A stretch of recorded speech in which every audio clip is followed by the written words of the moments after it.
بسم اللہ الرحمن الرحیم۔ السلام علیکم ورحمۃ اللہ وبرکاتہ۔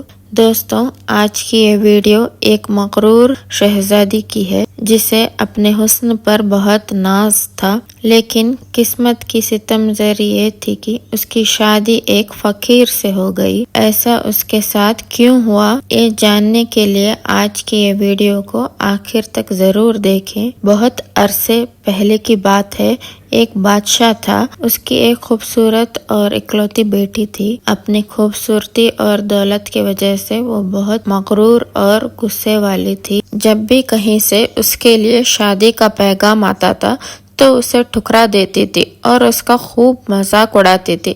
ایک دن بادشاہ نے ایک بڑی دعوت کی اور اس میں شہزادی سے شادی کرنے والے تمام امیدواروں کو بلایا۔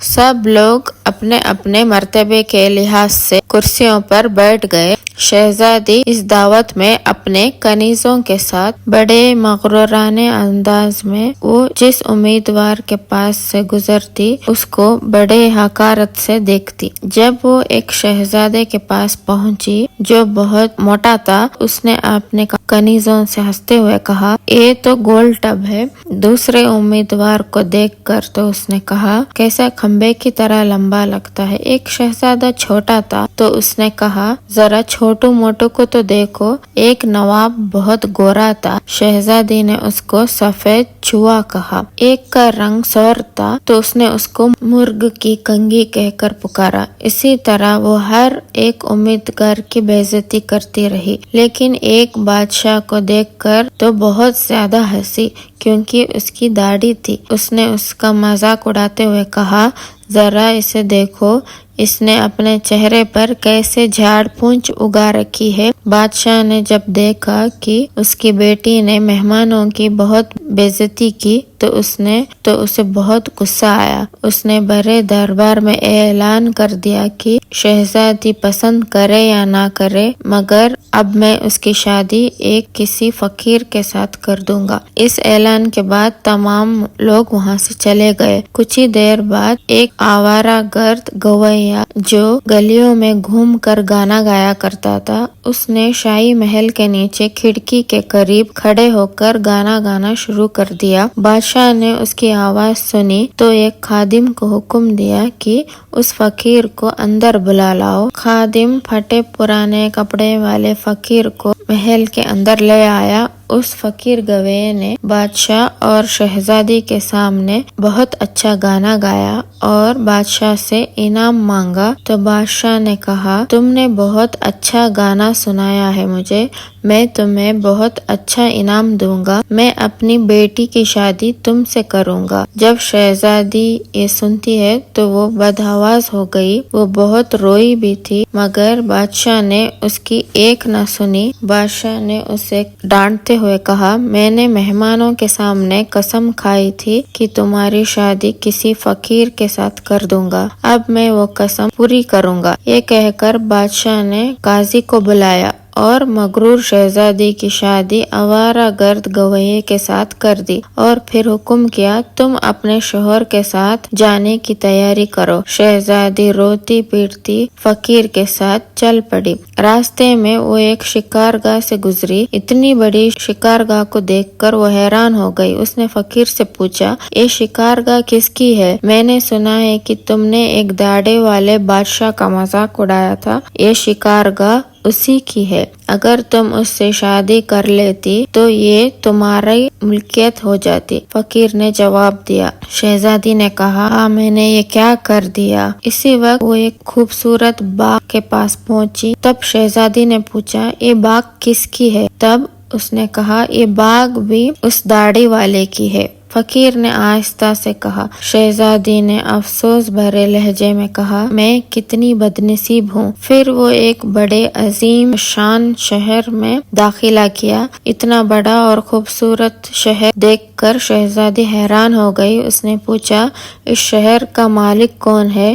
فقیر نے اسے بتایا، یہ شہر وہ داڑھی والے بادشاہ کے ملک کا پایہ تخت ہے، اگر تم اس سے شادی کر لیتی تو یہ سب کچھ تمہارا ہوتا۔ اوہ میں نے بڑی غلطی کی، کاش میں اس سے شادی کر لیتی، شہزادی نے پچھتاتے ہوئے کہا۔ فقیر شوہر نے ناراض ہوتے ہوئے کہا، مجھے اس سے کوئی فرق نہیں پڑتا، مگر تم میرے ہوتے ہوئے دوسرے مرد کی باتیں کیوں کرتی ہو؟ کیا مجھ میں کوئی کمی ہے؟ اس طرح کی باتیں کرتے ہوئے ایک چھوٹی سی جھونپڑی کے قریب پہنچے۔ کیسی بدنما چھوٹی سی جھونپڑی ہے، یہ کس کی ہے؟ شہزادی نے پوچھا۔ فقیر نے کہا، یہ میرا گھر ہے اور یہی وہ جگہ ہے جہاں ہمیں زندگی گزارنی ہے۔ تمہارے نوکر کہاں ہے؟ فقیر نے کہا، ہمیں نوکروں سے کیا کام، تم ہر کام کر سکتی ہو۔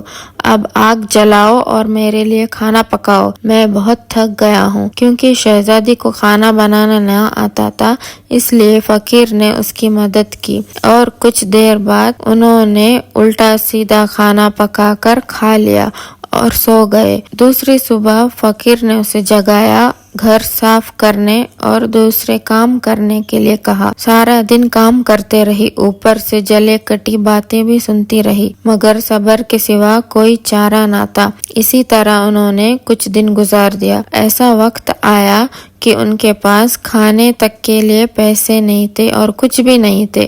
پھر فقیر نے کہا، میں نے جو کچھ بھی کمایا تھا میں نے خرچ کر دیا، اب تمہارے کمانے کی باری ہے۔ میں تمہیں بیض لا کر دیتا ہوں، تم اس سے ٹوکریاں بوندو۔ وہ جنگل گیا اور بیض کاٹ کر لے آیا۔ شہزادی نے ٹوکری بننے شروع کر دی۔ اس نے پہلے کبھی ایسا محنت کا کام نہیں کیا تھا، اسی لیے اس کی انگلیاں زخمی ہو گئی اور ان سے خون بہنے لگی۔ یہ دیکھ کر اس کا شوہر کہنے لگا، میرا خیال ہے تم یہ کام نہیں کر سکتی، میں تمہیں سوپ لا کے دیتا ہوں، تم اس سے کپڑا بوندنا۔ مگر وہ یہ بھی نہ کر سکی۔ فقیر نے کہا، تم تو میرے لیے بالکل بھی کام کی نہیں ہو، کوئی کام نہیں کر سکتی ہو، تم سے شادی کر کے مجھے بڑا نقصان ہوا ہے۔ بہرحال میں کوشش کرتا ہوں کہ تمہارے لیے مٹی کے برتن لا کے دوں، تم بازار جا کر ان کو بیچ دیا کرو۔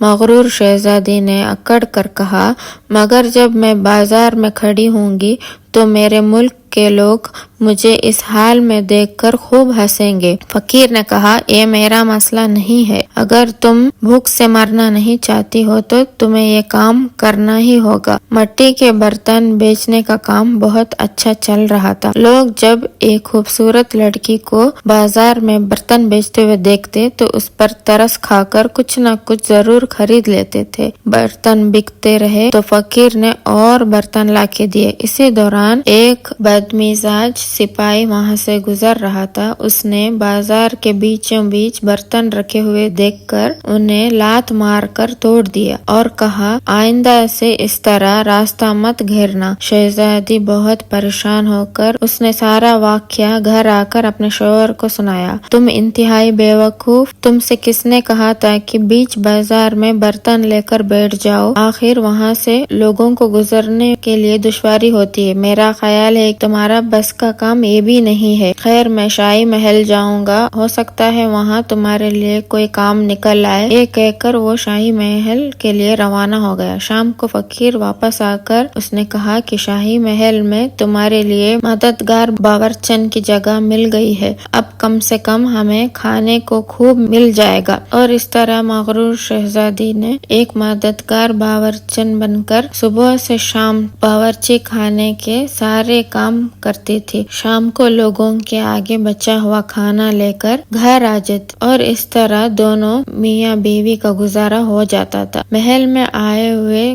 اسے کچھ ہی دن ہوئے تھے، اس نے سنا کہ محل میں کوئی شادی کی تقریب ہونے والی تھی۔ مقرر دن مہمان آنے شروع ہوئے تو وہ باورچی خانے کے کھڑکی سے دیکھ رہی تھی۔ عقید اور چوکدار درک برد کپڑوں میں مہمان استقبال کر رہے تھے۔ ہر طرف بڑی شان و شوق تھی اور دھوم دھام نظر آ رہی تھی، لیکن شہزادی اپنی قسمت پر آنسو بہا رہی تھی اور اپنے غرور اور تکبر اور بے وقوفی پر پچھتا رہی تھی۔ اسی دوران کچھ خادمائیں آئی اور انہوں نے اس کو بہت سے مزیدار کھانے دیے تو اس نے ٹوکری میں رکھ کر اور گھر کی طرف چل پڑی۔ ابھی وہ محل کے دروازے سے گزر رہی تھی کہ اچانک ایک بہت ہی شاندار لباس میں اور خوبصورت شخص نے اس کا راستہ روک لیا۔ شہزادی نے نگاہ اٹھا کر دیکھا تو یہ وہی داڑھی والا بادشاہ تھا جس کا اس نے خوب مذاق اڑایا تھا۔